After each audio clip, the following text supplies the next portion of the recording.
Minsan naisip ko, dahil ba sa akin, nagsialisan sila. Hello guys! Welcome back to my YouTube channel!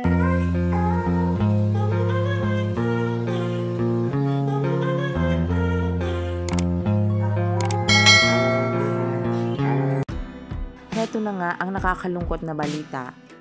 Confirm na, naglabas na ang Inquirer.net.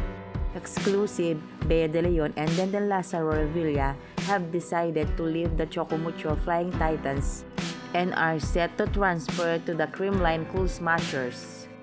So, confirm na nga talaga na si Bea De Leon at Denden Lazaro ay lilipat na sa Creamline sa kanilang sister team. Hindi maiwasan tuloy na mag-overthink ng malala si Sisi Rondina. Sa kanyang live video, nagtataka siya bakit daw nagsisialisan ang mga kasama niya. Naisip niya tuloy na baka dahil daw sa kanya kaya sila nag-aalisan. Minsan naisip ko, dahil ba sa akin, nagsialisan sila. Di ba? Addition naman, nagsialisan sila. Pero wala. I think it's Nasog naman yun. Yeah, I think. Pero guys, hindi ako malungkot dahil naalis sila. Basta pag may umalis, isipin nga lang, ikakabuti nila yan. Ikakasaya nila yan. Kaya naman. Like, medyo naisip ko, dahil ba sa akin, nagsialisan sila. Di ba? Addition naman, kasi alisan sila. Pero wala. I think it's man.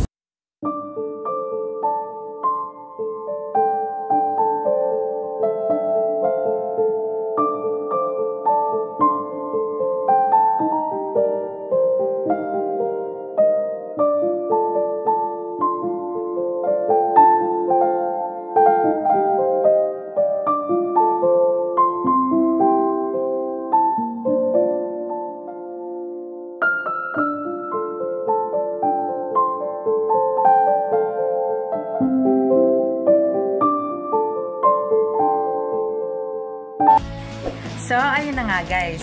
Kung nagustuhan mo ang video nito, huwag mo naman sanang kalimutang mag-like at mag-subscribe. At pakipindutin mo na din ang notification bell para lagi kang updated sa aking mga videos. Thank you! Bye!